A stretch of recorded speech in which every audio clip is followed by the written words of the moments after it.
What's up, guys? Andrew with Pack Shack. We got a Lost Caverns of Ixalan draft booster box. Let's get into this B. Oh, we didn't open it all the way. Oh. We're going to have to yell at Joe and tell him to get some razor blades. But, how's everybody doing tonight? Or today? Or this afternoon? Oh, box toppers. I forgot about box toppers. All the new play booster boxes don't have box toppers. It makes me angry. But this should be a 36-pack draft box, I believe. Could be wrong. We'll find out. So we've got, as you've been told already, 6 boxes of Ixalan to open up. This is box number 2. Oh, we're already messing up. So we are looking for Aclazats, if I remember correctly. It's been a while since we've opened up some of this Ixalan Garbo. We are looking for Not That, Deep Fathom Echo. I'm going to go ahead and put these up here. Panicked Altasar. A Cave. Oh, yeah, that's right. Caves were the lands of choice in this set. Oh boy, it's all coming back to me. Although I know we want Aclazats. There's I believe another bat that is pretty good in this set. That's like a 2-drop. There are Roaming Throne, which is a pretty badass artifact creature that costs 4, comes in. It's got Ward 2, and it ends up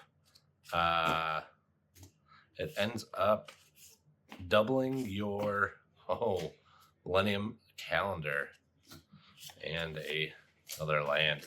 It ends up doubling your triggered abilities of a specific archetype. So Eldrazi, Hydras, Wizards. So if your Wizards have a activated or triggered ability, it will double those. So, ooh, Thousand Moon Smithy, not the good one, but we'll take it.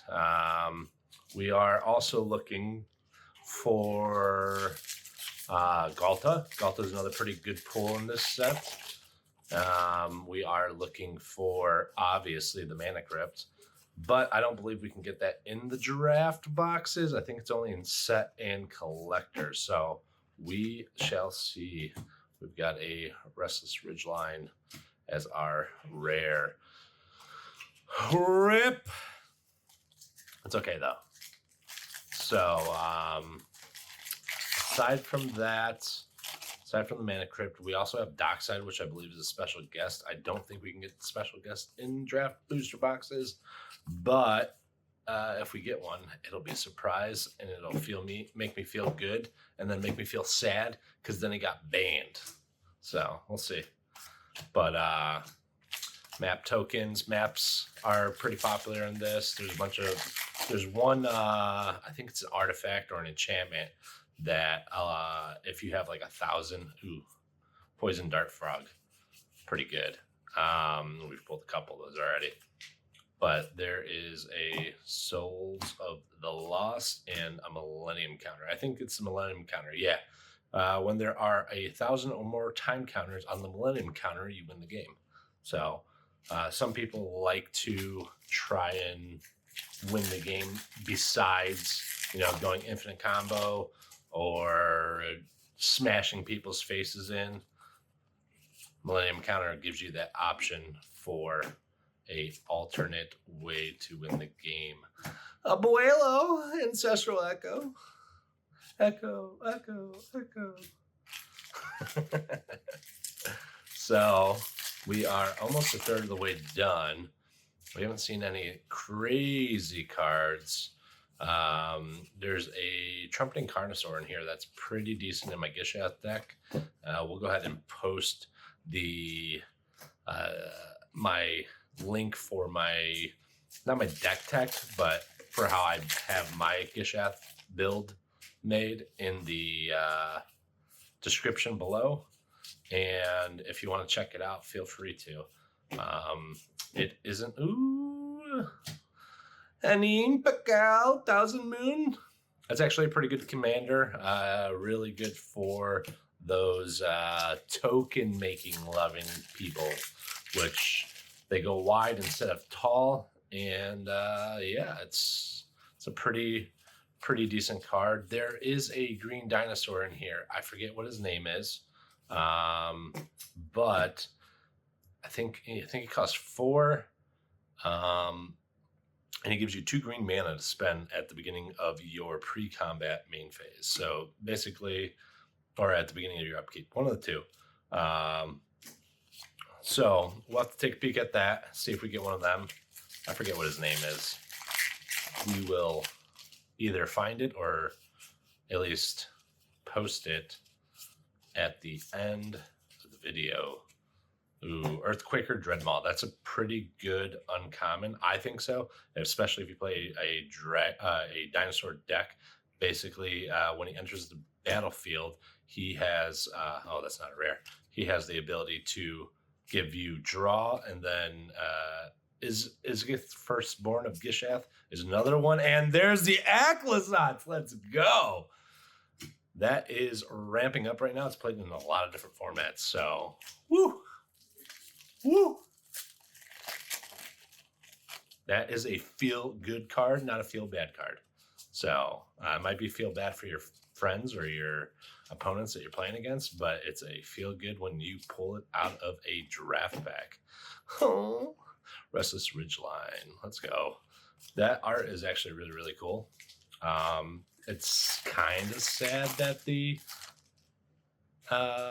land cycle this go-around wasn't very good. I mean, it enters tapped, which is everybody hates when things enter tapped unless they are completely broken. So there's that. But it's funny, we were just talking about Aclazotz and we got him. There's another god in here. He's white. He's a token, or he's a token doubler or tripler. I think he's a tripler. I could be wrong. Let's hope we pull him so we can show you what we're talking about. We got Breaches. He's no Dockside, but Dockside got banned. So this set had a lot of big controversy when they announced the banning of Mana Crypt and Dockside, because 2 of the premier chase cards in this set specifically. Ooh, Skullspore Nexus. That is a pretty decent artifact. Basically, when your creatures die, they come back as fungus, I believe.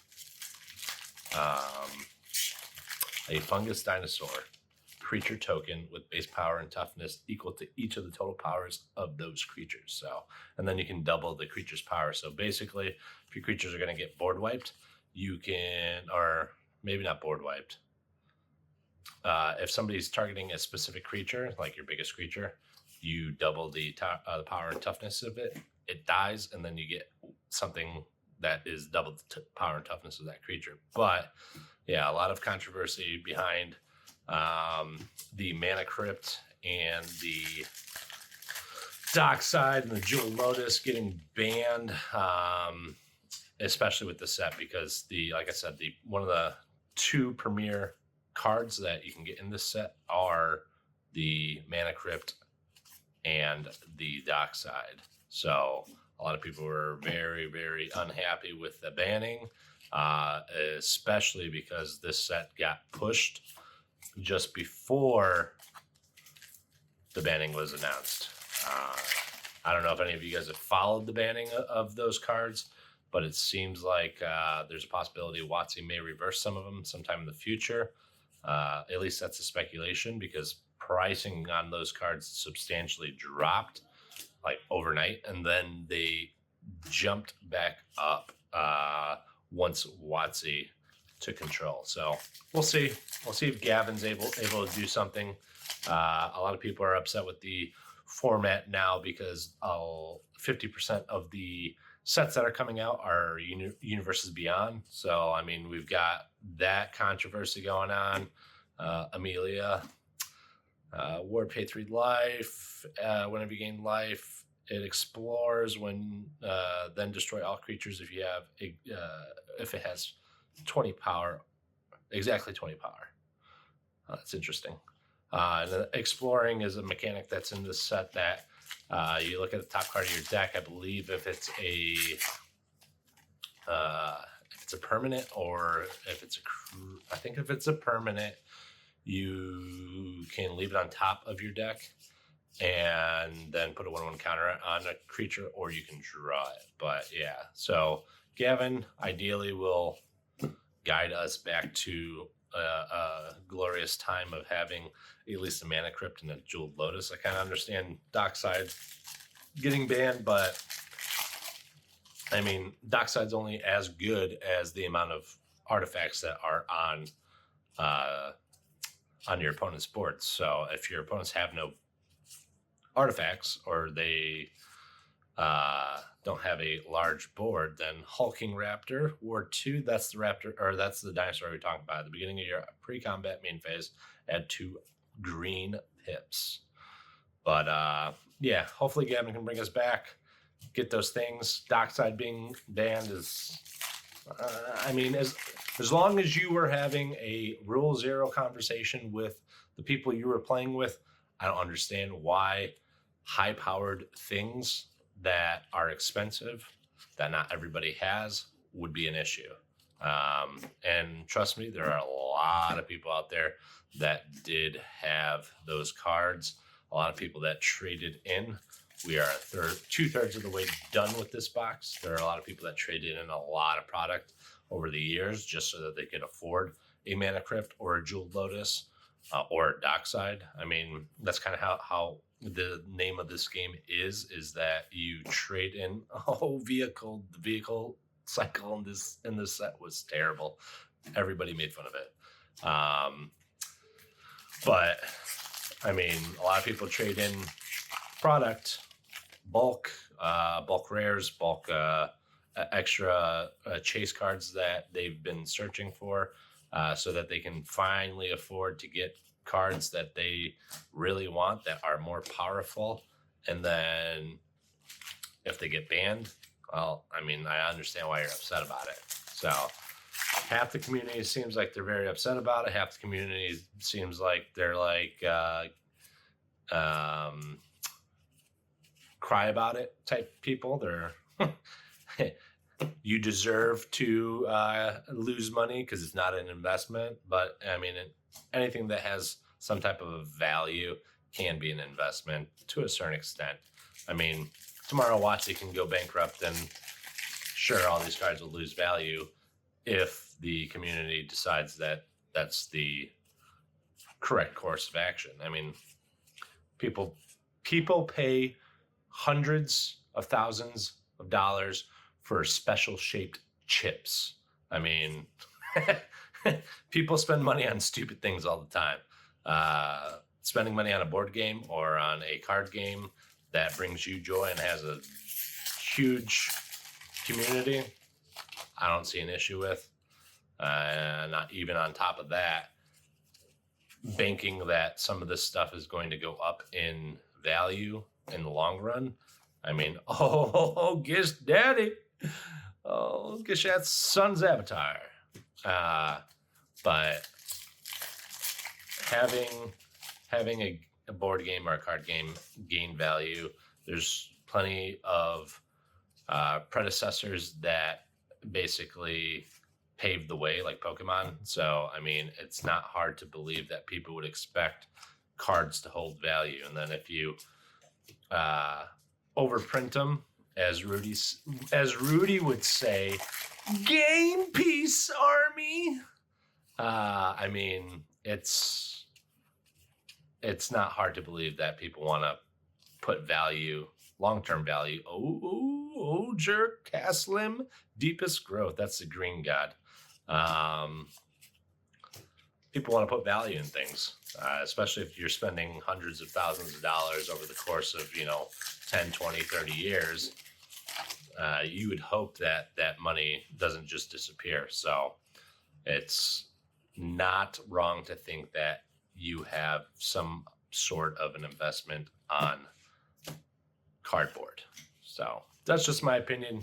Feel free to agree or disagree in the comments. I really don't care.